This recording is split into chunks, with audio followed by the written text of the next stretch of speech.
Picture this: Austria-Hungary, World War One. The empire is slowly dissolving. Austro-Hungarian ethnicities are mad. The Czechs and the Slovaks want freedom from the oppressive regime of the Austro-Hungarian Empire. After many, many failures of the Austro-Hungarians and their military engagements, the Czechs and the Slovaks formed the Czechoslovak Legion in 1914. The Legion then called up the allies of Britain, France, and Russia and asked them for their own independent nation. The Allies essentially replied for them to prove it. They accepted the challenge. The Legion then went to the Eastern Front to fight the Germans and Austro-Hungarians alongside the Russians, and they formed some of the first brigades, sometimes called the Druzhina.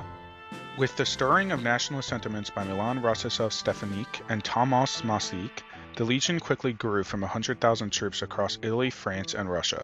Wait, what's that sound?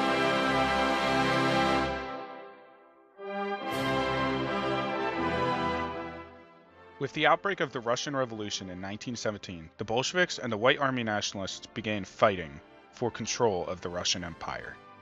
The Legion was now faced with a difficult decision. They could either A. retreat east into the Bolsheviks and White Army nationalists and retreat along Russian Siberia, or B. retreat west and fight the Germans and Austro-Hungarians. Now, the decision was pretty clear. They would have to fight the Bolsheviks and nationalists. But the retreat was crazier than expected.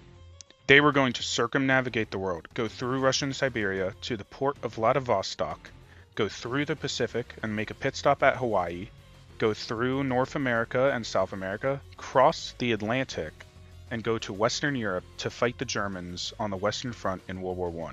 It was crazy. With their retreat path soon decided, the Legion made a trek eastward across the Trans-Siberian Railway. They declared armed neutrality, but they soon had to give up all their weapons to the Bolsheviks by the orders of Joseph Stalin. Yes, that Stalin. They were, for the most part, granted unimpeded passage to the port of Vladivostok, where Allied ships would be waiting. It is now 1917. The Legion is living off the land and using trains, as the Bolsheviks and White Army nationalists get angrier at the Legion and each other. The situation in Russia was quickly deteriorating. As tensions rose, the Legion knew that they had to get out of Russia fast. In 1918, the Czechoslovak Legion actually reached Vladivostok, but there was a problem. There were still Czechoslovak Legion forces all along the Trans-Siberian Railway, so the Legion resolved to go back westward to reinforce the legions using captured POWs.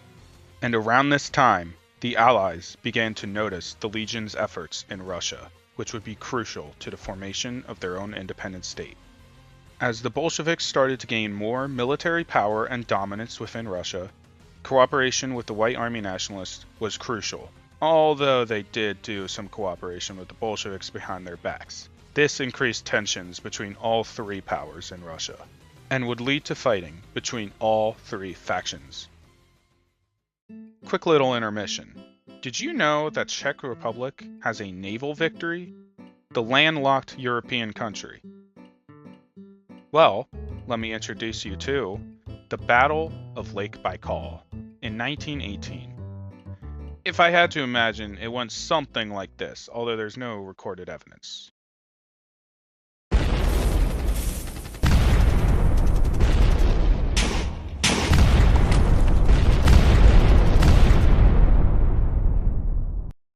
Something like that.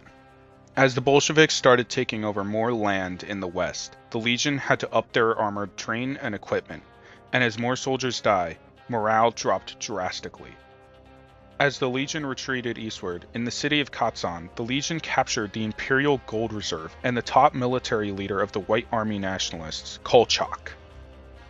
They then continued their flight eastward with their newfound loot. The capture or evacuation of Kolchak was actually part of a military operation given to the Legion by the Allies, who supported the nationalists from the start of the revolution. Kolchak would prove crucial later in the revolution.